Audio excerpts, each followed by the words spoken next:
Europe can have, and men like Czartoryski and Beltrami. And I think they would be inspired, and everything begins there. At that point, we can then later give them basic, solid foundations, doctrinally, intellectually. But this attraction to beautiful examples is something we cannot forget. Austere with himself, Father Alfonso was the very essence of gentleness with all.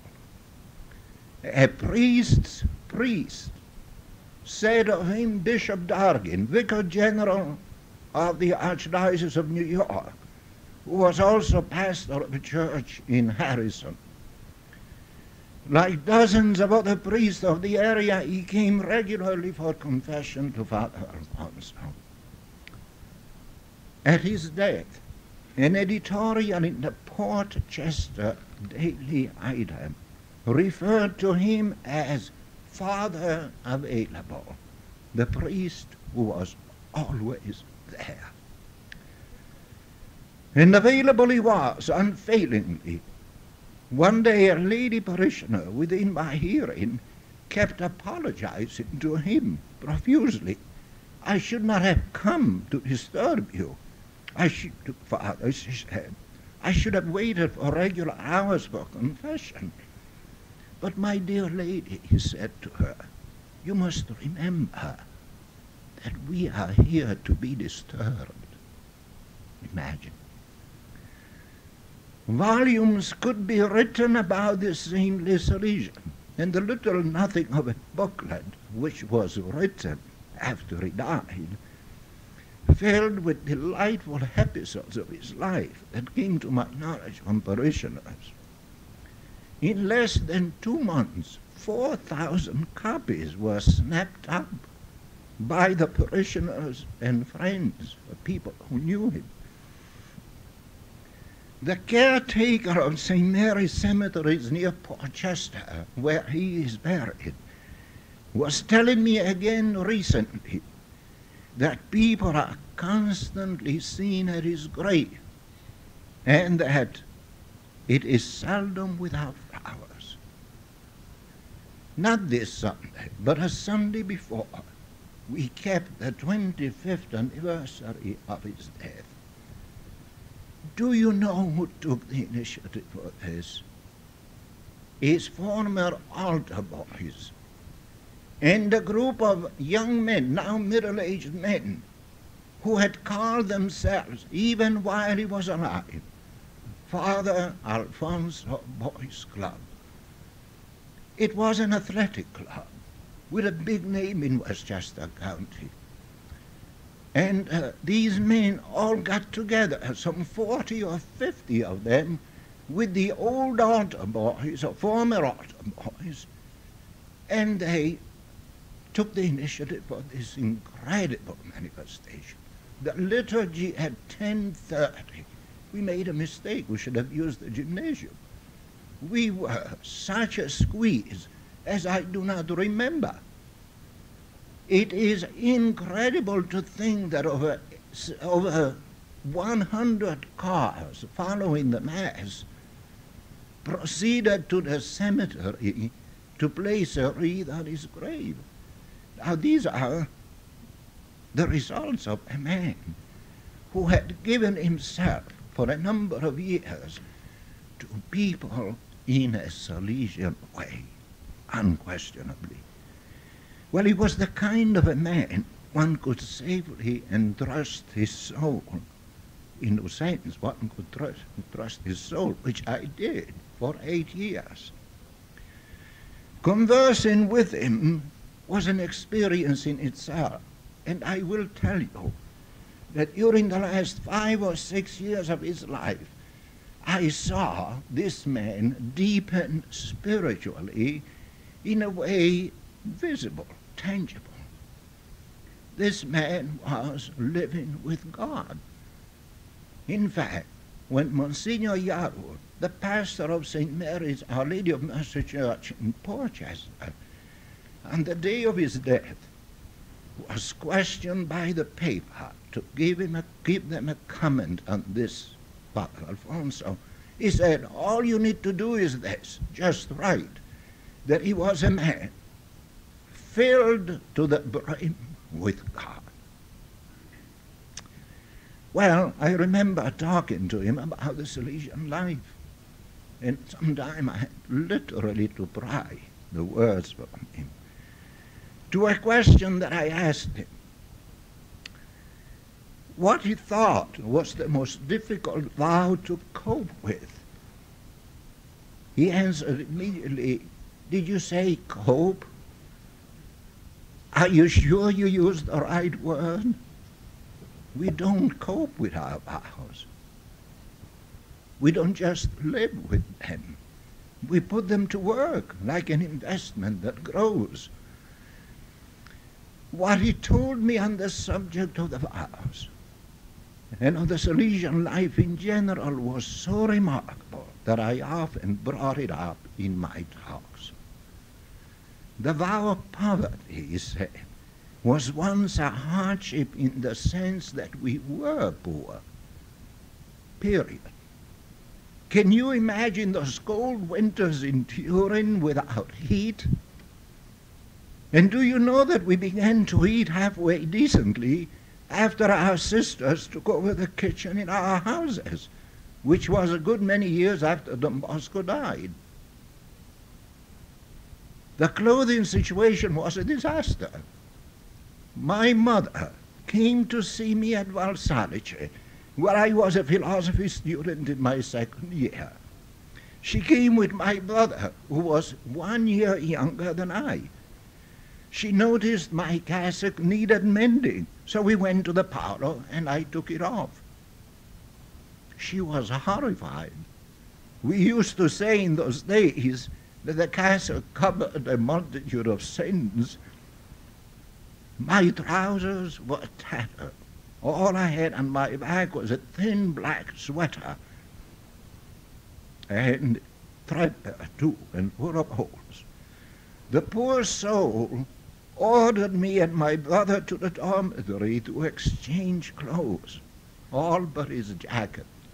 So the poor boy went back to Lake Como with a pair of tattered trousers. In those days, we took it for granted that we had to live our poverty. Now it's different. We have to make an effort to know that we are poor. As for chastity, I would first of all take to heart the warning of Don Bosco. If one feels that he cannot preserve this virtue, he should not ask to be admitted into the society. But once we have made our vow to God, we must be convinced that he is on our side.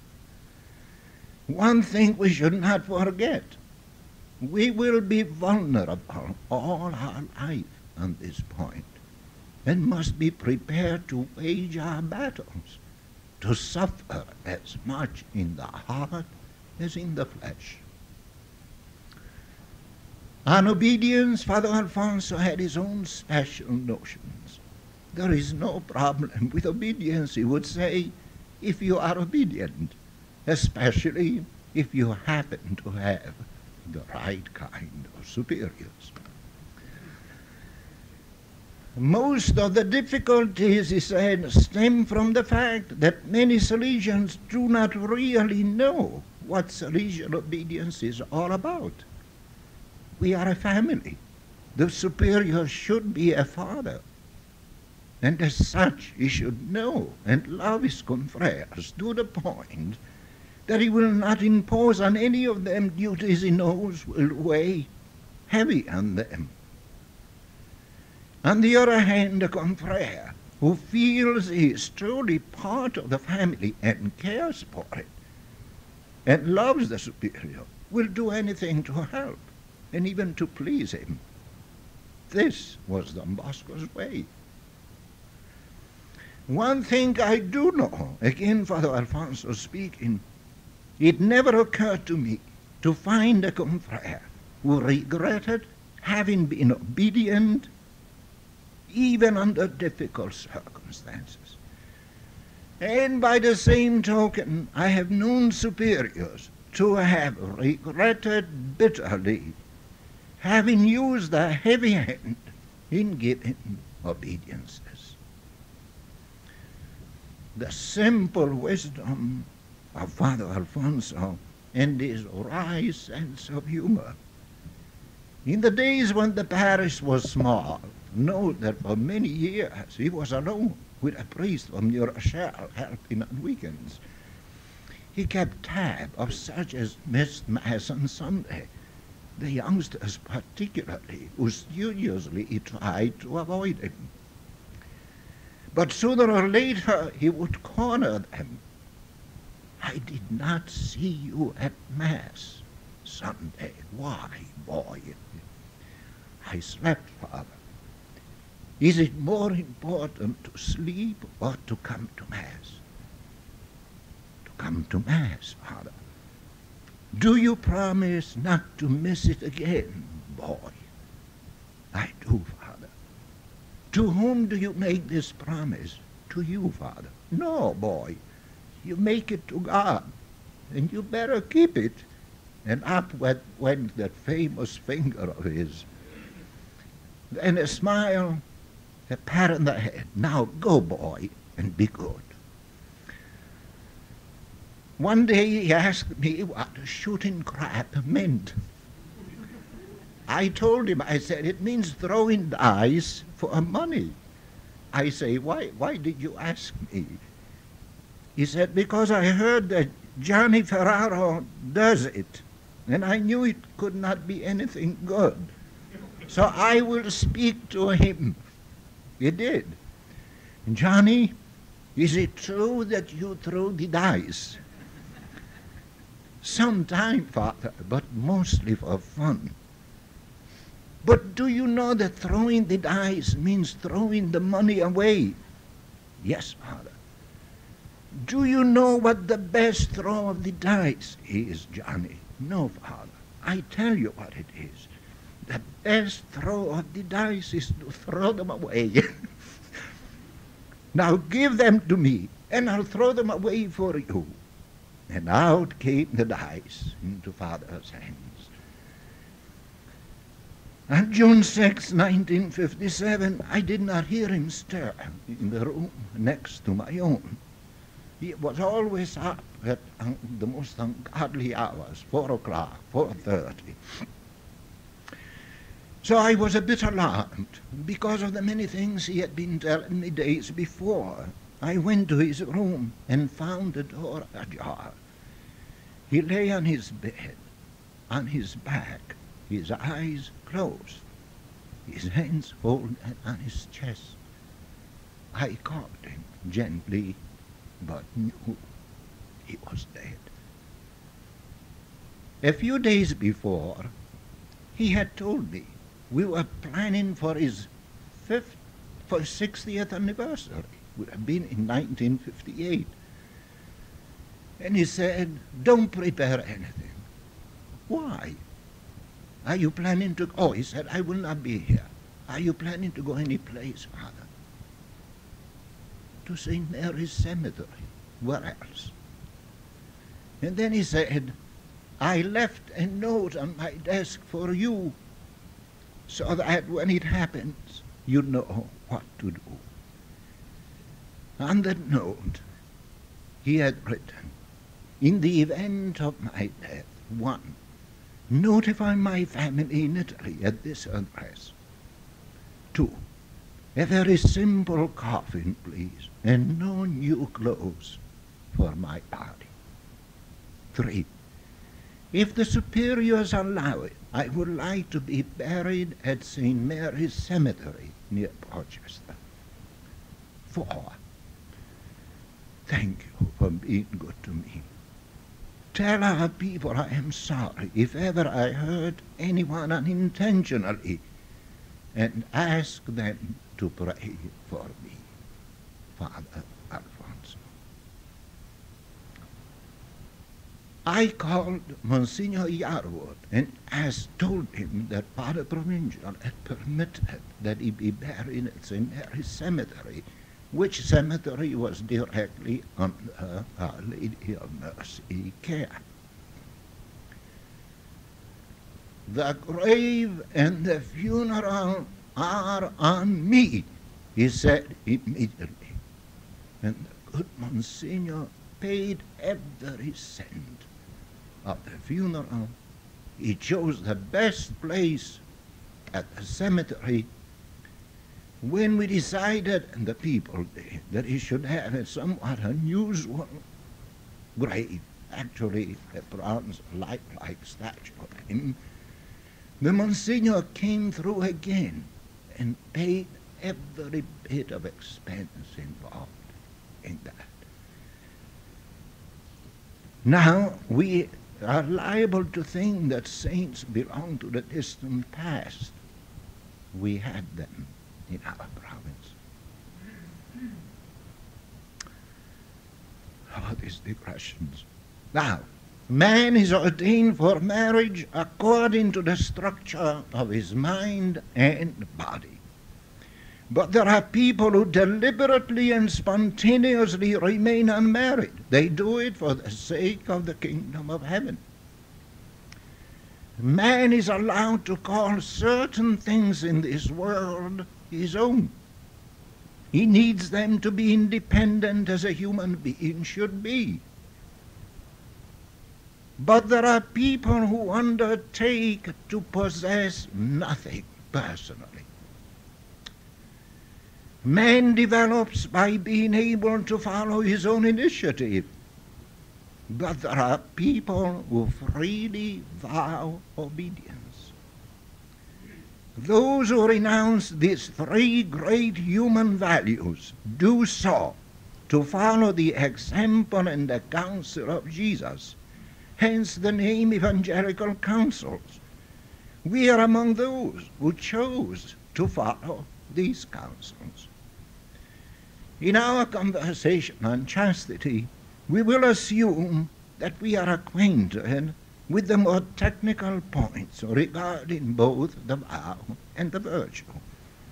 So we will bypass those points and concentrate on the why of chastity. Is a chaste man to live without a body? Is he to live without love? For a religious, the unmarried state is not a state without love. We have said it already. The only motive for its existence is love. And it is not an existence without a body. After all, the body is there for more or many more other things besides sexual intercourse. It is there to be the medium of the soul. Through it we communicate with the wonders of the world around us. It is there to be the instrument and the sign in 1,000 ways of all that man can be, loving, truthful, serviceable. Ultimately, the body is there to be with God, as St. Paul tells us. The body is for the Lord, and the Lord for the body. God raised the Lord. He will also raise us by his power. In no way does chastity or celibacy for God signify a denial of the body, nor is it a denial of sexuality. First of all, because sexuality, we said it yesterday, cannot be denied. It is a constitutive element of our human nature. The very first page of the Bible assures us of this. Male and female, he created them. Secondly, because sexuality cannot be reduced to its specific physical, biological, and genital aspect, which is actually only a part of the totality of being a fully developed man or woman. We religious renounce marriage, but do not renounce development of our personality, in which sexuality plays such an important part. We who are not married for the sake of the kingdom must be fully developed, prepared through prayer and work to be fruitful in ways in which others cannot be. Our love must reach out to all, while our heart belongs only to God. What does it all mean practically? It means that we must accept our sexuality as essentially good and as a gift of God. It means that when we, following the example of Jesus, give up the physical, genital aspect of our sexuality in order to become all to all, we make a most pleasing sacrifice to God. Whose words are these last ones? The words of Pope John Paul II. Did you follow some of the instructions he gave a few short months ago? Notice this. To the thousands of people who gathered on Wednesday, he spoke about sexuality. He spoke about the body. He spoke about sexual intercourse in a way unthinkable as coming directly from the Pope, who speaks to the average Christian. He was not speaking to a group of moral theologians. Knowing what we just said, it will give us courage to face the challenge and the risks involved in sexuality, our human nature, having been tainted and weakened by original sin. Finally, it means that God, who gave us the gift of sexuality, will sustain our struggle to develop it within the context of the chastity we have vowed.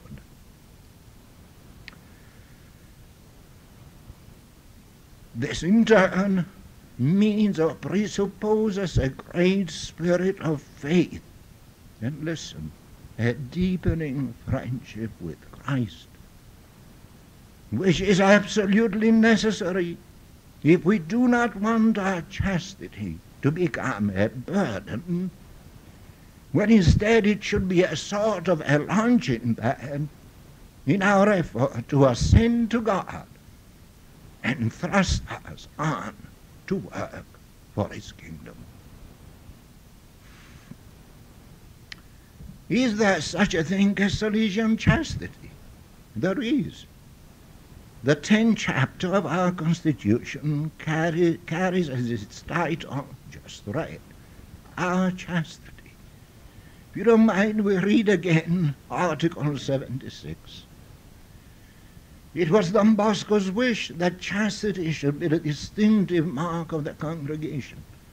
Whoever devotes his life to the care of destitute youth should certainly strive to enrich himself with every kind of virtue, but the virtue he should especially cultivate is chastity.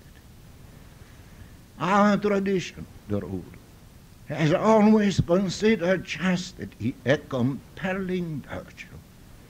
It makes us witnesses to the special kind of love Christ had for the young, bearers of his message of liberating purity. It enables us to show them true love so that they are aware that they are loved. The point I find of extreme interest in this article is that our kind of chastity, among other things, should actually lead us to love the young scientamente. That was the original word. Here it was not translated properly, because I don't think there is any word in English that can do justice to that word, scientamente.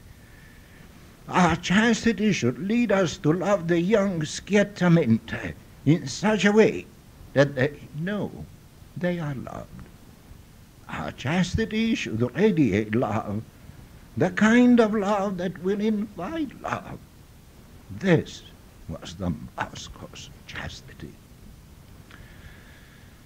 Okay, now forgive me if I digress, and probably if I bring out a point which is very or somewhat controversial. I certainly hope it will not create untoward impression in any one of you.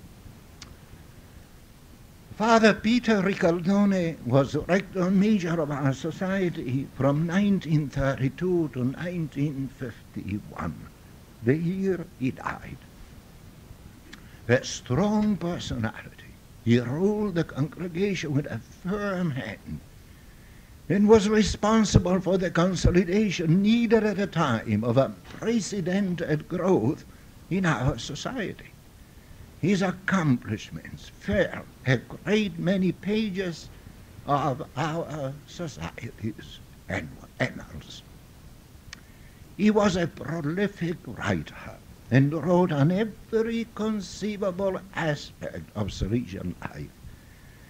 Yet, strangely, and Father Aubry brought this out to me, strangely, he was the rector major, least quoted at a special general chapter, as well as at the succeeding chapters, and too in the writings of his successors. Why? I asked several older Salesians this question. They agree. Father Ricaldone interpreted Don Bosco mainly in the key of the times in which he, Don Ricaldone, lived, and possibly too in the key of his own strong personality. Someone said that Don Ricaldone was a great man for his season, but not for all seasons. It is known that Father Ricaldone held to restrictive views on chastity, as well as on other aspects of the Salesian life. For him, Don Bosco's chastity was una castità selvaggia, literally a savage chastity, in the sense that it was fierce, harsh, almost uncivil. Few, if any, Salesians who had lived with Don Bosco, now notice this, Don Ricaldone himself only had a fleeting vision of Don Bosco at Mirabello, Monferrato, his native town. But few of those who had known Don Bosco intimately agreed with Don Ricaldone. Among them, Don Eugenio Ceria, the saint's biographer. One day, Don Ricaldone presided at a workshop of Salesian editors and writers, and touched again on the castità selvaggia of Don Bosco, something, he said, you should keep in mind when dealing with this subject. At the meeting's open discussion, Don Ceria asked to speak. He said, "We have been told to speak our mind freely. I should like to do so with utmost respect to our rector major, since I intend to refer to a point he made in his address, specifically the quality of Don Bosco's chastity. All I will do is recount an episode which, you will agree, speaks for itself." Here Don Ceria is speaking. Don Bosco was still confined to his room after an illness of several days, when a young woman went knocking to his secretary's office.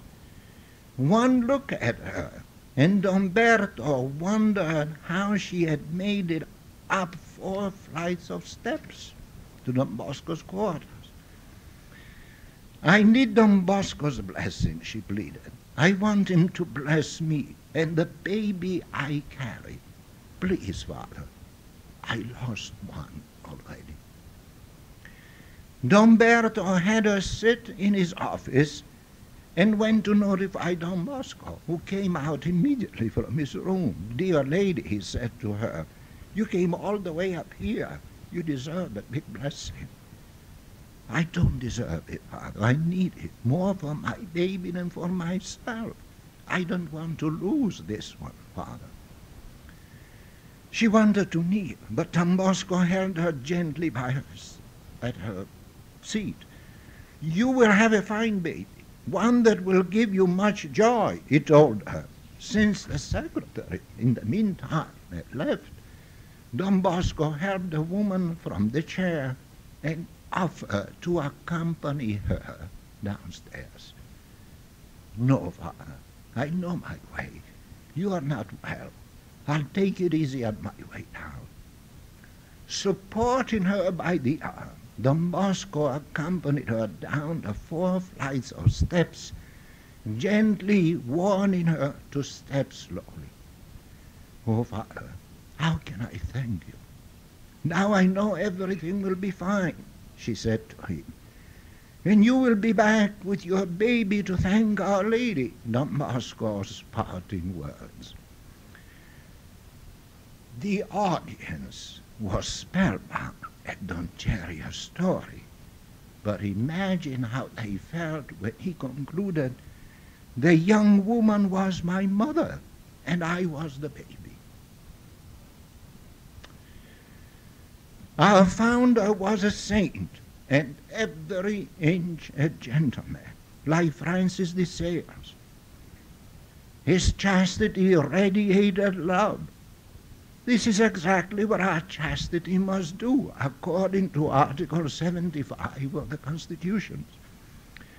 It must be the kind of chastity that leads us to love people, especially the young, with a sort of selfless, non-possessive love that invites love and trust.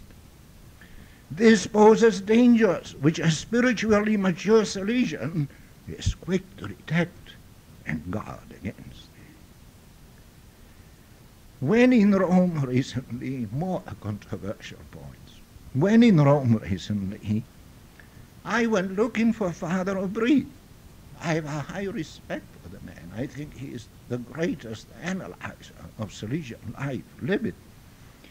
And would you believe it, that much of what we have in our constitutions goes back to his thinking, and not just thinking from the clouds, but the thinking of a man who knows Don Bosco as few men in the society know him. So I went looking for Father Aubry to thank him for putting to rest once and for all the notion that Don Bosco kept aloof from women as if he had had anything against them. I did not find Father Aubry, but I'll be sure to write to him one of these days. In 30 pages of Volume 2 of his work, Renewal of the Salesian Life, he demonstrates, documents on end, how absurd this notion is that Don Bosco kept the women far. He makes the point that Don Bosco's first biographer, Father Lemoine, not unlike Don Ricaldone in later years, interpreted our founder in the key of his own rigid personality, and most of all in the times in which both he, Lemoine, and Don Bosco lived. For instance, it is known that Johnny Bosco invited both boys and girls at his famous performances on the hayloft at Becky. Don Lemoine is careful to leave the girls out. He is known to have toned down, Father Aubry says, and expunged altogether whatever might indicate in Don Bosco even the semblance of a penchant for women. Now you say, but what kind of a man was he? Well, he was a man of his days. Now, you know, for instance, I inherited, I believe I did, some of that kind of distance, although we were a most affectionate family, and we never met each other, one another, without many kisses and all that. But strangely, there was a feeling Well, the boys belonged with the boys and the girls belonged with the girls. And that was it. We have to realize, too, how religious at the time of Don Bosco were exposed to all sorts of calumnies. If a priest was seen in the company of a woman, why the whole thing was immediately a scandal. So we have to be careful when we read the life of Don Bosco to read it with this in mind. And also with the type of individual, and this is Aubry speaking, that Lemoine was, who was a man of his times. He might have had his own hang-ups too, I don't know. I say this because he was chaplain for 3 years before Don Macono, whom I knew personally, became the eternal chaplain of the sisters at Nizza Monferrato. And when Don Macono took up the place of Don Lemoine said, thank God, these have been 3 years, not in purgatory, but in hell. So what are you going to do? Had Father Lemoine lived to complete the biographical memoirs, he would never have included the delightful dialogue we find in Cheria's 18th volume, page 310. Don Bosco was not well, and Countess Uguccione came to visit him. She was far from well herself, and was in fact in a wheelchair. Buongiorno, Signora Contessa, Don Bosco greeted her. How about a little dance with you?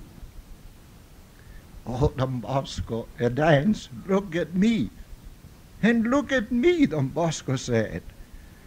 But dance you and I will, if not here, in heaven. So let's not be surprised if in heaven we will see Don Bosco dancing away with the Contessa. I learned a great deal from Father Alfonso's way of dealing with women, and I can never thank him enough for being at my side in those early years of my pastorate. He was never shy or embarrassed. He was pleasant with them in a courteous sort of way, but always at arm's length, though not overly so. I remember we had a grand day at Corpus Christi for the 55th anniversary of his ordination. The parish literally exploded with enthusiasm. Late that night, we were going over the events of the day. Everything was just grand, he said. But do you know what happened after benediction tonight? Mrs. Costanza gave me a kiss. I told her yes, but just a hand. Father, I said, okay, Mrs. Costanza may not be an old woman, but you are an old and venerable man, and besides, today is your great day. No exceptions. The only woman I ever kissed or was kissed by was my mother. Besides, you know how women are. They like to talk. Mrs. Costanza will begin to say that she kissed me. After a while she will say that I kissed her. Too many complications.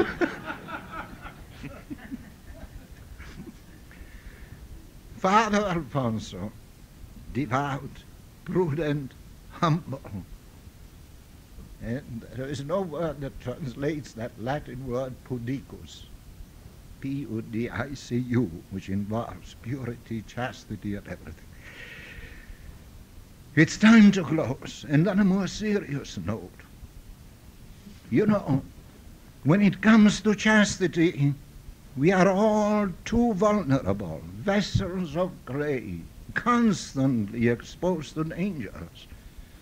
Don Bosco confessed to that vulnerability himself. He avowed humbly what a young companion of mine once did and said over 50 years ago. the devil has never stopped to revive in my mind. Think of it. Compromising with the vow of chastity is all too easy in a world saturated with sex stimuli and obsessed with the notion that sex hurts only those who do not indulge in it. We are becoming infected with these notions. We too, Salesians, religious. The symptoms are very easy for us to detect if we want to go looking for them. What we read, what we look at, be it magazines, TV, or movie programs. Incidentally, what I read in the report, maybe I'm not supposed to say anything about these things, but I'll say them if I can say them to you. What I read in the report of Father Williams hit me like a ton of bricks. And Salesians are known to go to the worst kind of movies. The worst. Pornographic. He uses that word. Now these are indubitable traps the company will look for. And also what St. Augustine calls probrosus corporis cultus, unholy body worship. That man knew how to pinpoint his words. Unholy body worship. And what about this poor heart of ours? Hold on to it with both your hands, or someone will be sure to snatch it away from you. The words of St. Francis de Sales to a young candidate to the priesthood. Don Bosco was once invited to the graduation of the Young Women's College of the Sisters of the Sacred Heart at Valsalice near Turin. As he crossed, this was the place where the best of the aristocracy had the young girls. As he crossed the threshold of the college, he was heard to whisper, Pone Domine custodiam oculis meis, et fiat corneum immaculatum ut non confunda. Shield my eyes, O Lord, and purify my heart, that I may not be confounded. What do? We run heedlessly where the saints feared to tread. We are not just being reckless. We invite disaster.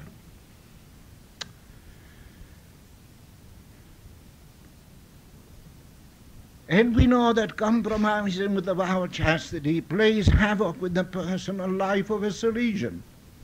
It sickens his spirit, robs him of peace of mind, saps his spiritual energies, and fills him with doubts about his vocation.